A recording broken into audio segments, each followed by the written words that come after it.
Hi folks, it's Coach Kelvin here from the We Run Virtual Run Club and We Run Coach for Leeds and surrounding areas, as well as online coaching. In this little video, I'm going to share some thoughts on a great question asked in the Virtual Run Club Facebook group by Simone. And Simone's just completed Manchester Marathon and has a half marathon in 9 weeks and then another half marathon in 21 weeks. And the question was about recovery and then how to start training for the next event. So the first event in 9 weeks' time, I'm actually making quite a few assumptions here on Simone's training because I don't know the way that Simone trains. I've got obviously a rough idea. I know that she's got a half marathon in 9 weeks' time, another half marathon in 21 weeks' time. She's just done Manchester Marathon, which was quite a strain because it was really, really hot. So a recovery there is needed, and she would like to add strength training back in.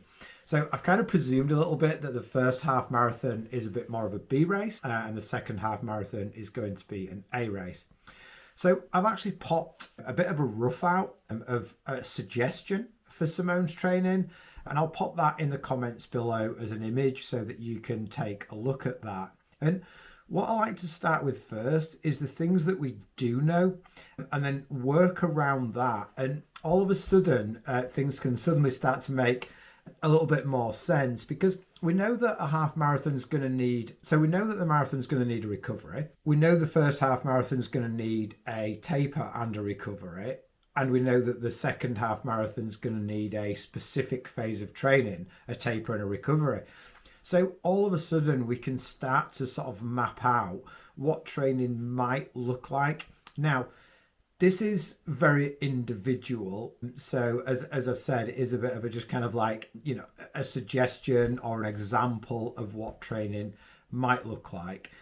So what I've kind of done is gone for a bit of a reverse periodization and some strength as a bit of a focus all the way through the first half marathon and the sort of recovery phase. So adding in some sort of top end speeds, VO2 max, a reasonable amount of sort of threshold, then increasing the reps as we move towards the first half marathon, building through that block up to 2 strength sessions a week, having a recovery, moving into some speed quite early. So again, another reverse periodization strategy. So going for short, fast reps to longer, slow reps.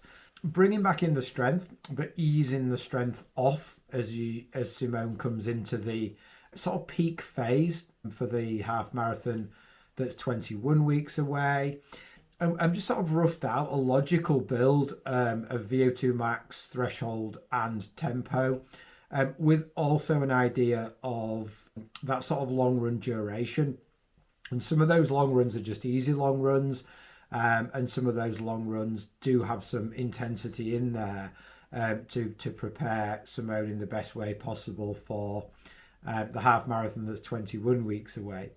So there's probably quite a lot there. So I'm just going to kind of like almost stop talking and just let you maybe watch this video again, take a look at the image down below, but it's just a bit of an example of how I look at training in the longer term. If someone says, all right, I've got an event here and an event there, and this one's a bit more important than that one, we know what the demands of the event are. We know what the taper and the recovery is going to look like. We know what specific training for certain events is likely to look like. There will be some gaps, and that's kind of a bit individual. That's where, actually working with a coach can be helpful. But all we have to do is fill in those gaps. So in other words, instead of thinking a race half marathon 21 weeks away, how do I prepare for that?